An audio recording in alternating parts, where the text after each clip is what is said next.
focalizing is a shared intention or an intention, right? Which in the dynamic link, the importance of that is that it's a shared intention by everyone who's participating in the Correct. link. I wonder if you might speak a bit about intention, its importance within focalizing and dynamic links, and why it's so important that there be a shared intention in the dynamic link. Yeah, but I feel like I almost have to preface the question with the learning. Two different teachings that I have bring me to this. One is trauma resolution techniques, primarily the ones developed by Peter Levine, called somatic experiencing, where you learn how to work with the energy in the body to resolve trauma in the central nervous system, not what happened in the traumatic event so much, but what's still in the nervous system. A very different way of looking at it.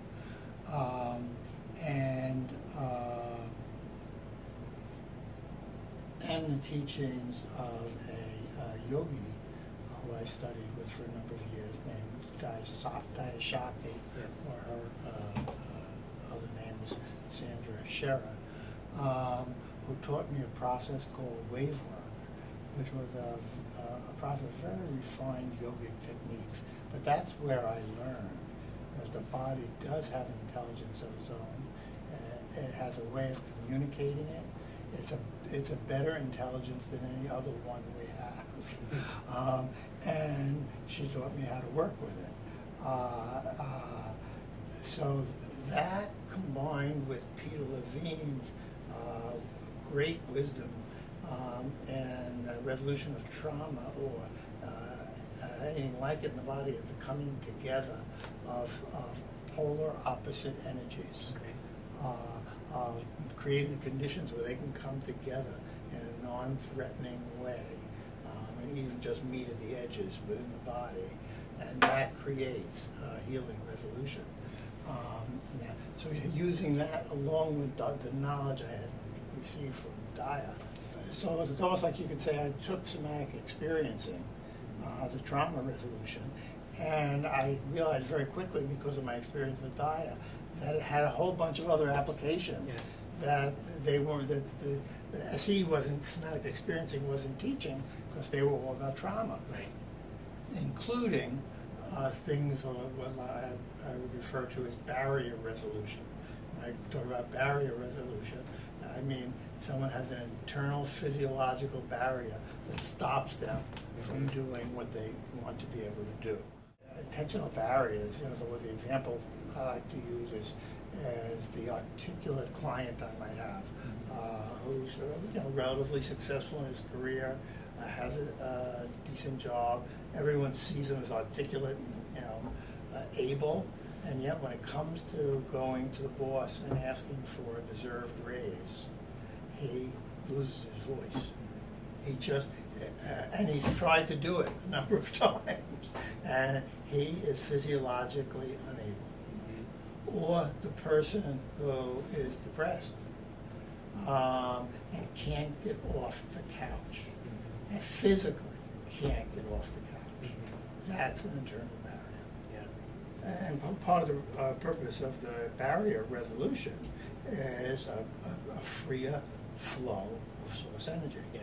Okay, because it's a constriction on the flow, and so all focalizing is really about resolving these places that are obstructing the flow. And that, I guess, one way to look at that flow is then if there isn't the flow of this source energy, then one is cut off from a vision of an emerging future. If you're cut off from a vision of an emerging future, we're not moving forward. Yeah. So it's like human beings, I think up until very recently, have had a blind spot. They just haven't realized that they have access to this enormous potential, just because of conditioning and the way things were in evolution. This blind spot is now being unblinded.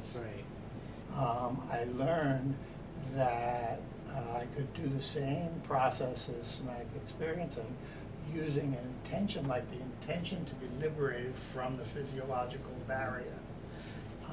And that the body had the wisdom to present whatever was in that barrier so that it could be resolved in the same way that trauma is resolved.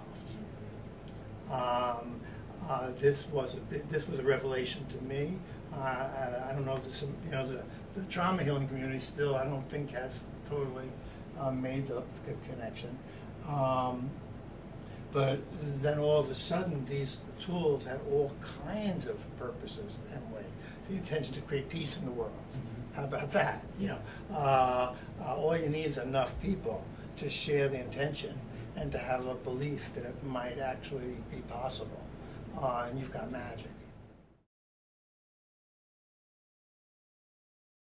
So then if we look at this idea of shared intention, you've given some examples that you use when you're focalizing in a psychotherapy session. But if we think about intention in a dynamic link or in an organization, Yes. What does that look like? One of the things I've always known about both focalizing and dynamic linking is that I had an experience of them both years before I even thought of creating a name from them.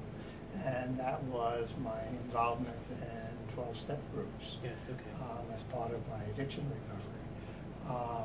Those people had an intention to not drink one day at a time, or to not use drugs one day at a time. And they came together and they supported that intention. And for many of them, including myself, it was realized.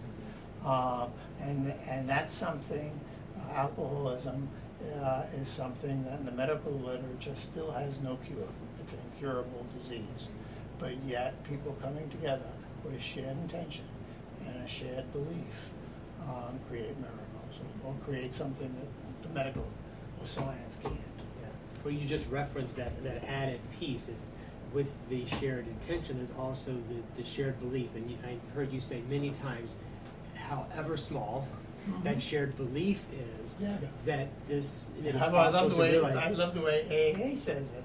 AA says it, even a mustard seed of belief. Yeah. So that they had, in some ways, they had the technology down. I'm not saying it's perfect, but it's really fascinating how much it was there of what this new technology is. That, of course, they weren't looking at it that way.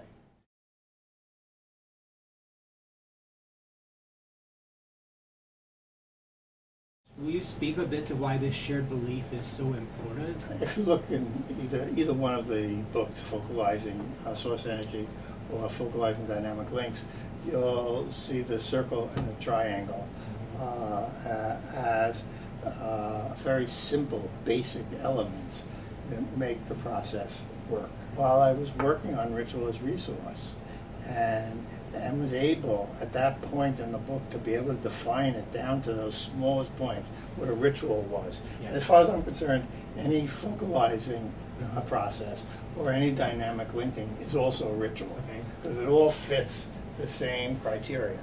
But ritual is a word that some people are more comfortable with than others.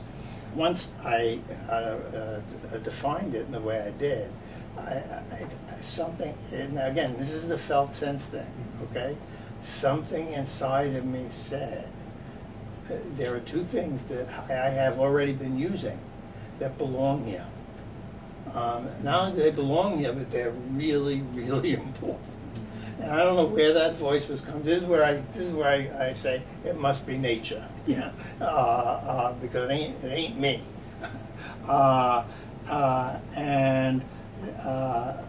That's where I relooked at the AA stuff.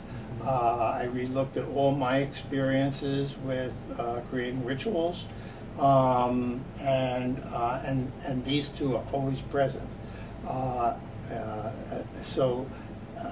And they're actionable. You know what I mean? You can say, I agree.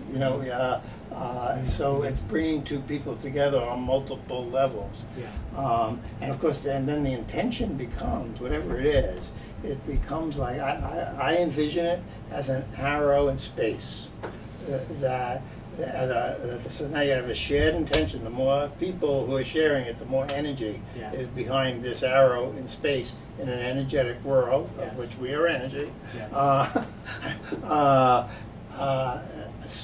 So there you get the arrow. So we've got the energy moving.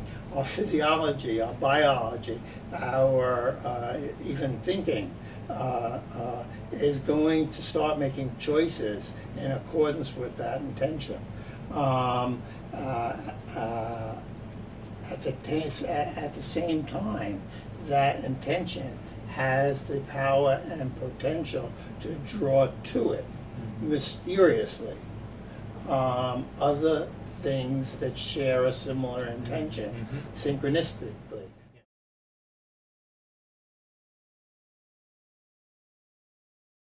An example of the synchronicities drawing energies, as recently been talking to you about Jennifer McRae, who is just a delightful woman who I've had the opportunity to meet just recently, sent to me by a friend of hers, and she's very, very active in exponential fundraising for nonprofits, but she does it in a way that looks just like focalizing or focalizing dynamic links.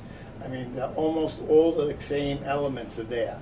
So there are many other people doing these things, and of course, when I met Jennifer, there was no sense of doing things one way or another. I immediately loved her idea, and she immediately volunteered to help us do a Jeffersonian dinner to get a feel for the whole process from the way she does it. Yes. So those are the kinds of things that start coming, one way or another.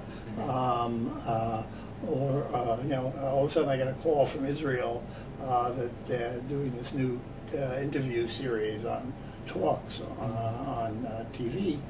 But again, they just keep happening. And then every one of those I do, I learn something new about the process with. So the dynamism in the links is always adding something everywhere. So that's why I say it optimizes everything.